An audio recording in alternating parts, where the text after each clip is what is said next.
রাজনীতির যে চেতনা তাকে এত দূর দিয়ে এসছে, সেই চেতনাই যেন তাকে ভবিষ্যতে গণতন্ত্রের পথে একজন প্রজ্ঞাবান রাজনীতিবিদ মনে করেন। প্রিয় দর্শক, আসসালামু আলাইকুম। আশা করি ভালো আছেন।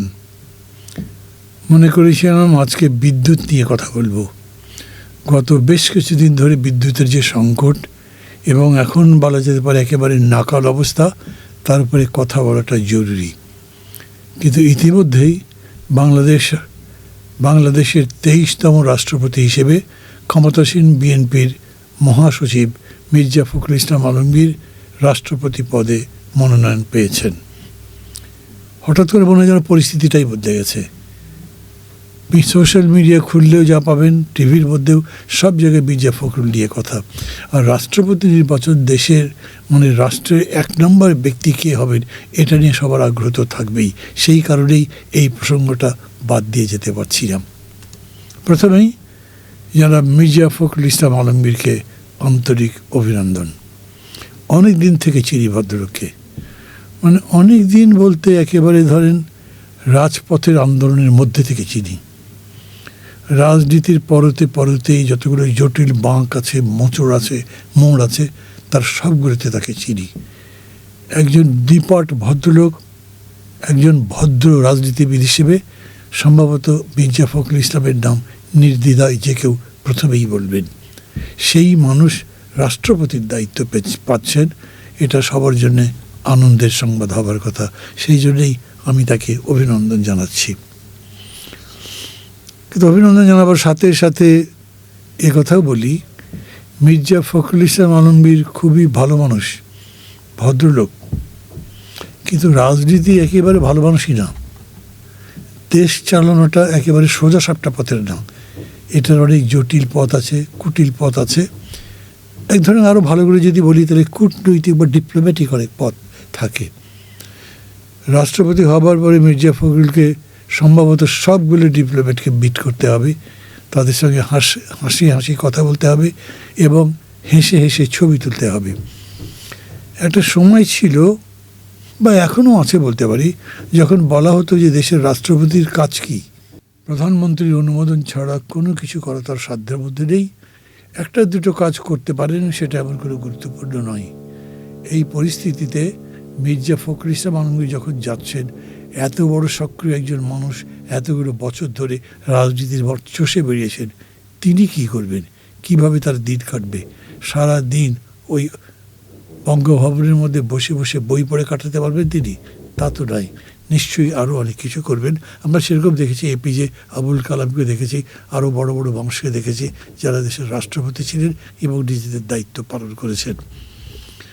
এইবার 23তম রাষ্ট্রপতি যিনি হচ্ছেন, তার উদ্দেশ্যে বলা দরকার, তিনি বা দেশবাসীরও জানি, প্রত্যেকেরই জানা আছে, এমন সময় তিনি রাষ্ট্রপতি হচ্ছেন যার মাত্র 2 বছর আগে এই দেশে এত বড় একটা রক্তস্নাত অভ্যুত্থান হয়েছে। সেই রক্তের মধ্যে দিয়ে আশার বীজ বপিত হয়েছে, সেই বীজের এখন গাছ হয়েছে এবং আশাগুলো আস্তে আস্তে দল বেলছে। জুলাই সনদ তৈরি হয়েছে, সংস্কারের অনেকগুলো কর্মসূচি দেওয়া হয়েছে এবং সেই কর্মসূচিতে, সেই সনদে রাষ্ট্রপতি ঠিক আগে যেমন ছিলেন ওই রকম আর থাকবার কথা নয়। আমাদের সংসদ ইতিমধ্যে 2বার বসেছে, 3য় সেশন বসবে এই 27 তারিখে এবং তখন এই সমস্ত বিষয়গুলো আলোচনায় আসবে।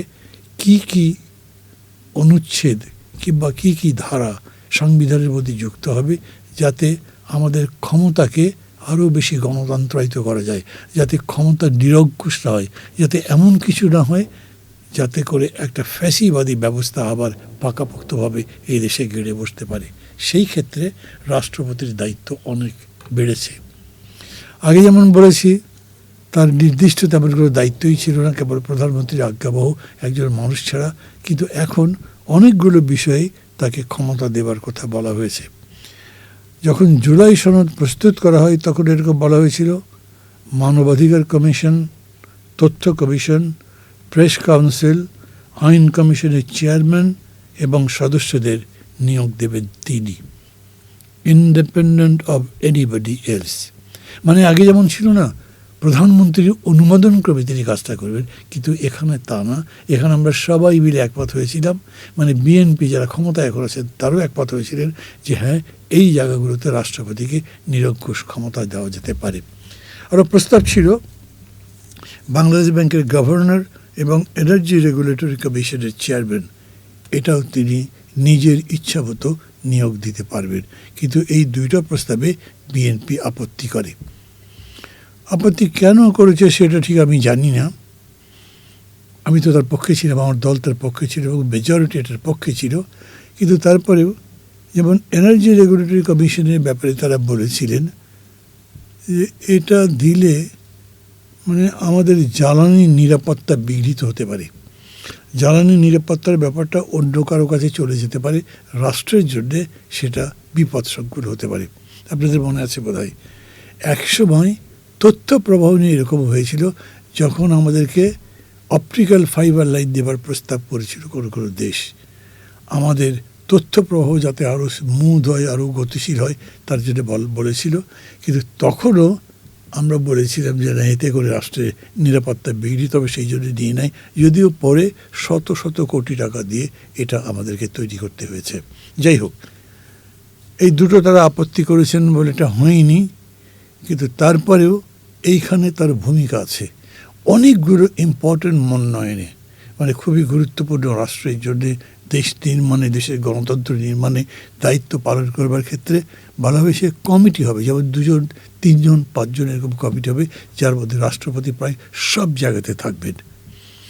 এই যে 5 জন মানে বা 4-3 জন যাই হোক, রাষ্ট্রপতিকে বাদ দিয়ে যে জোড় সংখ্যা থাকবে, সেই জোড় সংখ্যাটা একটা ব্যালেন্স সংখ্যা। এর মধ্যে সরকারি দল যেমন থাকবে অর্ধেকের মতো, আর বাকি অর্ধেক থাকবে বিরোধী দল মিলে, সিভিল সোসাইটি মিলে এবং পেশাজীবী ইত্যাদি মিলে। তার মানে ওই সমস্ত জায়গাতে রাষ্ট্রপতি খুবই গুরুত্বপূর্ণ ভূমিকা পালন করতে পারবেন, এমনকি তিনি সিদ্ধান্তমূলক ভূমিকা পালন করতে পারবেন। আর তাছাড়া একটা কথা আমি বলি, মির্জা ফখরুল ইসলাম আলমগীরকে আমি যতখানি জানি, একটা বিবেকবান মানুষ, বিবেক দিয়েই চলেন। রাজনীতি যেহেতু করেন এবং একটি দল করেন, দলীয় রাজনীতি মেনে চলেন, দলের নিয়মকানুন মেনে চলেন, দলের হাইকমান্ডকে মেনে চলেন, কিন্তু যেটা যুক্তিযুক্ত বিষয় সেই কথা বলেন। আমি ব্যক্তিগতভাবে জানি এই কথা তিনি দলের মধ্যে বলেছেন, এই রকম কথা দলের মধ্যে চর্চা করবার চেষ্টা করেছেন। এখন রাষ্ট্রপতি হয়েও তিনি কি তা করবেন? তাই তো করবার কথা। তার মতো মানুষ তার নীতির বাইরে একটা অনুমোদন দেবেন এরকম আশা করি না। আর বাংলাদেশে গণতন্ত্র নির্মাণের প্রশ্ন যদি আসে, নিশ্চয়ই আসছে, সেই গণতন্ত্র নির্মাণে যখন তার ভূমিকার প্রশ্ন আসে, তখন তার ভূমিকাকে আমরা আরও ইতিবাচক দেখতে চাই, আরও ইতিবাচক। কারণ একদম সমস্ত বাংলাদেশের জন্য অবিসম্বাদিত নেতা ছিলেন শেখ মুজিবুর রহমান। যখন প্রথম সংবিধান রচনা করা হয়েছিল তখন সমস্ত ক্ষমতা তাকে দেওয়া হয়েছিল প্রায়।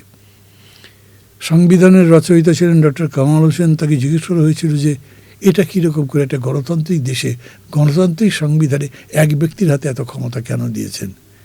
তিনি বলেছিলেন বঙ্গবন্ধু বলেই। আবার বলি, তিনি বলেছিলেন বঙ্গবন্ধু বলেই। মাত্র তো একজন ব্যক্তি তো হলো। বঙ্গবন্ধু অনেক বড় মানুষ হতে পারেন, উনি সবচাইতে ভালো মানুষ হতে পারেন, ওরা কি ততক্ষণে আস্থায় বা বিশ্বাসে নেওয়া যায় তাও হতে পারে, সেটা আমি মানি। কিন্তু তারপরেও তিনি একজন ব্যক্তি, একজন ব্যক্তির হাতে এত ক্ষমতা দেওয়া যেতে পারে না। এবং বর্তমান সময়ে আমরা লড়াই করছি যে এটা জুলাই সনদ দিয়ে, সেটা কি? আচ্ছা ধরেন আজকের কথা যদি বলেন, তাহলে আমাদের প্রথম লড়াইটা কি? যে কোনো রকমই হোক, এনার্জি যাতে পাই আমরা, বিদ্যুৎ যাতে পাই, গ্যাস যাতে আসে, তাই তো। কিন্তু সমগ্র রাষ্ট্রকে নির্মাণ করবার জন্য যে কাজ, তার জন্য জুলাই সনদটা জরুরি। জুলাই সনদের মধ্যেই সেরকম করে ধারাগুলো তৈরি করা আছে যাতে সংবিধানটা গণতন্ত্রায়িত হয়, যাতে সংবিধানকে অনুসরণ করে আমরা গণতন্ত্রের পথে যাত্রা করতে পারি এবং কোনো শক্তি সাহস না করে আবারও ক্ষমতা যে কোনো রকম করে ষড়যন্ত্র করে, ছলচাতুরি করে দখল করে একদলীয় শাসন বা এক ব্যক্তির শাসন কায়েম করতে চেষ্টা করতে পারে, সেটা করতে পারবে না। আমি মনে করি মির্জা ফখরুল ইসলাম আলমগীর ব্যক্তিগতভাবে গণতন্ত্রে বিশ্বাস করেন। মির্জা ফখরুল ইসলাম আলমগীরের যারা রাজনীতির ইতিহাস দেখেছেন, তার বায়োডাটা দেখেছেন বা পড়েছেন তারা জানেন ছাত্র জীবনে যেরকম সবাই থাকে তিনি সেরকম ছিলেন, বাম রাজনীতি করতেন এবং বাম রাজনীতিকে তখন প্রগতির রাজনীতি বলা হতো। এখনও পর্যন্ত অনেকেই মনে করেন বাম রাজনীতি বোধহয় প্রগতির রাজনীতি, সে বিতর্কের মধ্যে আমি যাচ্ছি না।